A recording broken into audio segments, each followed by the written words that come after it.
السلام علیکم، آپ دیکھ رہے ہیں اسلامک لک انٹرٹینمنٹ یوٹیوب چینل۔ اس یوٹیوب چینل پر اسلام کے ریلیٹڈ اچھی اور بہترین ویڈیوز اپلوڈ کی جاتی ہیں۔ اسلامک ہسٹریکل ویڈیوز اپلوڈ کیے جاتے ہیں۔ اسلام کے ٹاپک پر بہترین اچھی ویڈیوز اپلوڈ کی جاتی ہیں۔ اگر آپ کو ویڈیو پسند آئے تو ویڈیو کو لائک کریں، ایک اچھا سا کمنٹ کریں، میرے یوٹیوب چینل کو سبسکرائب کریں اور بیل آئیکن دبائیں۔ اس چینل کو آپ سپورٹ کریں، جتنا زیادہ سے زیادہ ہو سکے اس چینل کا لنک اپنے دوستوں سے شیئر کریں۔ بہت شکریہ۔ نبی صلی اللہ علیہ وسلم نے فرمایا انہا منتنا، قوم پرستی کا جو نعرہ ہے وہ بدبودار ہے۔ وہ کیا نعرہ ہے؟ بدبودار۔ تو یہ پہلے تو اچھی طرح دماغ میں بٹھا لیں کہ یہ بہت، دیکھو قوموں کی بیس پر نا ہمارا ایسا بیڑا غرق ہوا ہے۔ خلافت عثمانیہ کتنی بڑی قوم تھی، اس قوم اس حیثیت سے میں کہہ رہا ہوں کہ کتنی بڑی اس کی حکومت تھی۔ اس وقت نہ اسرائیل کا مسئلہ کھڑا ہوا تھا، نہ بوسنیا کا مسئلہ تھا، اور نہ یہ دنیا میں جو جنگ عراق تباہ ہوا، نہ شام میں تحریکیں کھڑی ہوئیں، نہ شام کا بیڑا غرق ہوا۔ سکون، اطمینان۔ انگریز کو پتا تھا کہ یہ اسلامی خلافت ہے، کئی ممالک اس کے کنٹرول میں۔ اب اس کے خلاف اگر ہم اسلام کا نام لے کے کھڑے ہوں گے تو کوئی کھڑا نہیں ہوگا، کوئی اسلامی ریاست کے خلاف کھڑا ہوگا کیا؟ بلکہ حدیثوں میں ہے کہ بغاوت حرام ہے، خلیفہ کے خلاف بغاوت کیا ہے؟ حرام۔ تو انہوں نے عربوں کو جا کے سمجھایا کہ قرآن تمہاری زبان میں نازل ہوا، اسلام تمہاری زبان میں آیا، محمد صلی اللہ علیہ وسلم عربی تھے، چاروں خلفائے راشدین عربی تھے، نبی کے بیٹیاں بھی عربی، نبی کے داماد بھی عربی، نبی کی خالائیں پھوپھیاں بھی عربی، اور سارے عرب، اور صحابہ سارے زیادہ تر میجورٹی عرب تھی۔ دنیا میں اسلام تو انہوں نے پھیلایا، بنو امیہ، بنو عباس، جہاں پوری دنیا میں خلافتیں یورپ میں لے کر گئے۔ اور اب یہ اجمی، یہ ترکی ہے بھائی، یہ پوری دنیا میں تمہارے باپ بن کے بیٹھے ہوئے ہیں بھائی۔ مکہ مدینہ کو مرکز ہونا چاہیے تھا، مرکز ہے ترکی۔ یہ نعرہ ایسا لگایا نا جو سعود عرب میں سارے عرب اس سے متاثر نہیں ہوئے، بہت سے عربوں نے اس نعرے کو ریجیکٹ کر دیا، بولا نہیں بھائی ہمیں توڑنے کی کوشش ہے، کوئی فرق نہیں پڑتا عربی بادشاہ ہو، خلیفہ ہو یا اجمی ہو، اس سے کوئی فرق نہیں پڑتا۔ لیکن جو شریف مکہ تھا نا، وہاں کا مکہ کا جو والی تھا، اس کو یہ بات سمجھ میں آ گئی، شیطان نے اس کو ورغلایا کہ عربی آیا، اس کے ہاتھ میں بھی کچھ نہیں، ٹھیک ہے نا، ملا اس کو بھی کچھ نہیں، اس نے بغاوت کی۔ ترکوں نے کیا کیا؟ ترک چڑھائی کر سکتے تھے مکہ اور مدینہ پہ، ترک میں ادب بہت تھا مکہ اور مدینہ کا، ترک خلفاء ایسے اسلام کے محافظ تھے، ایسے محافظ کہ آج تصور نہیں ہو سکتا، بہت زیادہ ادب کرتے تھے مکہ مدینہ کا۔ ٹھیک ہے ان میں کچھ بدعتیں تھیں، وہ غلط تھیں، کچھ خرابیاں تو ہر ایک میں ہوتی ہیں بھائی۔ دنیا میں کون سی گورنمنٹ ایسی ہے یا کون سا انسان ایسا ہے جو 100% درست ہو؟ گھر بھی چلتے ہیں ایک دوسرے کی خامیاں برداشت کر کے، ملک بھی چلتے ہیں ایک دوسرے کی خامیاں برداشت کرتے ہیں، خلافتیں بھی ایسے ہی چلتی ہیں، 100% صحیح کوئی بھی نہیں ہوتا۔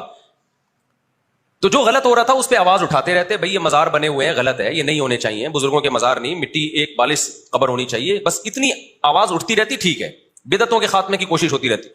لیکن کیا ہے کہ جی عربوں کو سمجھایا کہ تم عرب، اور یہ ترک کیا کر رہے ہیں، یہ سعودی عرب پہ بھی، حرمین پہ بھی ان کی حکومت، اتنا بڑا علاقہ تھا نا، آپ نقشے میں دیکھو رشیا چھوٹا پڑے گا آج۔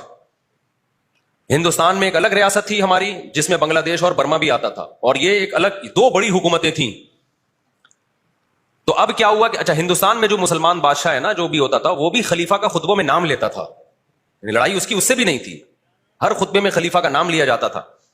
نتیجہ کیا نکلا ہے جی؟ شریف مکہ نے بغاوت کر دی۔ اب ترکوں کی توپوں کا رخ مدینہ اور مکہ کی طرف بغاوت کو چلنے کے لیے، لیکن ترکوں نے، خلیفہ نے وہ توپیں چلانے کی اجازت بولو نہیں۔ آپ کسی سعودی عرب کے بوڑھے سعودی سے پوچھیں جس کی عمر 90-100 سال ہو، وہ بتائے گا آپ کو، بتاتے ہیں وہاں کے لوگ کہ ساری توپوں کا رخ انہوں نے مکہ مدینہ کی طرف کیا، بغاوت کچلے ہیں، مگر خلیفہ نے پرمیشن کہا مکہ مدینہ پہ بم نہیں برسا سکتے ہم۔ اس نے کہا یہ کیسے ہوگا، نبی کے، یعنی ہم نبی کے شہر پہ گولے برسائیں ہم؟ اب بتاؤ ایسے محافظ ملے اب دوبارہ کبھی ملے؟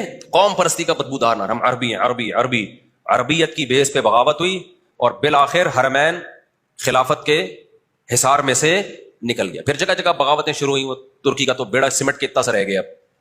اس کے بعد پھر بغاوت تو ہو چکی تھی، وہ شریف مکہ کے ہاتھ میں بھی کچھ نہیں آیا۔ پھر یہ اہل نجد اٹھے جو آل سعود ہیں، انہوں نے دیکھا کہ جب یہ میدان خالی ہے اور خلیفہ کے ہاتھ سے تو نکل گیا ہے، تو انہوں نے پھر لڑائیاں لڑ کے اپنے قبضے میں لے لیا, لیکن انہیں توحید کا نظام نافذ کیا, بدعتوں کو ختم کیا, یہ ایک اچھا کام کیا وہاں پہ, لیکن جس نے کی تھی ہاتھ میں اس کے بھی کچھ نہیں آیا. تو کتنا بڑا نقصان ہوا مسلمانوں کا یار. آج اگر وہ خلافت ہوتی تو آپ بتاؤ, پہلے بات تو ہندوستان میں بر صغیر میں انگریز اتنا کنٹرول نہیں کر پاتا, اس کو پتا تھا پیچھے ان کا باپ کھڑا ہوا ہے, ٹھیک ہے نا, دیکھنے کے لیے. ان کے پاس بحری جہاز تھے, ان کے پاس کیا کچھ تھا, لیکن قوم پرستی کے نعرے نے ایسا تباہ کیا کہ یا تو عربی کی خلافت آ جاتی نا, وہ بھی نہیں آئی, وہ بھی نہیں آئی, بالکل ہی گئے ہم. اب ٹکڑوں کی شکل میں چھوٹے چھوٹے, ایک جزیرے عرب میں بھی ایک گورنمنٹ نہیں ہے. ایک جزیرے عرب بھی کتنے ملکوں میں تقسیم ہوا ہے, کتنے سارے ٹکڑوں میں بٹ چکا ہے. اسرائیل کے ارد گرد آپ دیکھ لیں کتنے سارے عرب کنٹریز ہیں, سارے عرب ہیں, سب کی بولی ایک جیسی, سب میں الگ الگ حکومتیں چل رہی ہیں. تو یہ بندر بانٹ ہوئی ہے. اس لیے قوم پرستی کا نعرہ کبھی بھی پنپنے بولو مت دو. تو اب قوم پرستی پھیلتی کن چیزوں سے ہے؟ پہلی بات, جب آپ اپنی قوم کی تعریفیں دوسروں قوموں کے سامنے کرو گے نا, اس سے سامنے والے کے دل میں عصبیت پیدا ہوتی, وہ پھر اپنی قوم کے دفاع پہ آ جاتا ہے. ہمیشہ وہ تعریف اچھی ہوتی ہے دوسری قوم کا آدمی آپ کی تعریف کرے. مہاجر کہے پٹھان ایسے ہوتے ہیں, پٹھان کہے مہاجر ایسے ہوتے ہیں, پنجابی کہے مہاجر ایسے ہوتے ہیں, سندھی کہے پنجابی ایسے, جو جو خوبیاں ہیں ایک دوسرے کی وہ کیا کی جائیں, ہائی لائٹ کی جائیں. ہمیشہ ہم لوگ یہ کر رہے ہوتے ہیں, اپنی برائیوں پہ پردہ ڈال رہے ہوتے ہیں اور دوسری قوم کی برائیوں کو بولو اچھال رہے ہوتے ہیں. ہر قوم میں یقیناً کچھ اچھائیاں ہوتی ہیں جو دوسری قوم میں نہیں ہیں, یہ ہوتا ہے, یہ گراؤنڈ ریئلٹی ہے, اس کا کوئی بھی انکار نہیں کر سکتا. لیکن آپ کو جس قوم میں کوئی بڑی اچھائی نظر آئے گی نا, اسی میں من حیث القوم کوئی بڑی برائی بھی ہوگی جو دوسری قوم میں نہیں ہوگی, دوسری قوم میں نہیں ہوگی. لیکن ہم کیا کر رہے ہوتے ہیں, اپنی اچھائیاں دیکھ رہے ہوتے ہیں. اب میں مثالیں دوں گا نا تو اس سے قوم پرستی پھیلے گی اور کچھ نہیں ہوگا. میں مثالیں اسکپ کر رہا ہوں. میں ہر قوم میں کچھ اچھائیاں ہیں لیکن کچھ کیا ہیں, تو ہر قوم میں کچھ اچھائیاں ہیں کچھ برائیاں. تو کبھی بھی قوم پرستی کو پروموٹ مت کرو. آج کل بہت زیادہ سوشل میڈیا پہ آ رہا ہے یہ, میں فلاں ہوں, میں فلاں ہوں, میں فلاں ہوں, میں فلاں ہوں. تو بولے تو ہے تو ہمیں کیوں بتا رہا ہے؟ تیرا عمل اگر اچھا ہے تو جنتی ہے چاہے جس قوم کا بھی ہو, تیرا عمل اگر برا ہے تو جہنمی ہے چاہے جس قوم کا بھی ہو. تو صرف ایک ہی نعرہ ہے میرے بھائی, وہ ہے لا الہ الا اللہ. اس کے علاوہ اللہ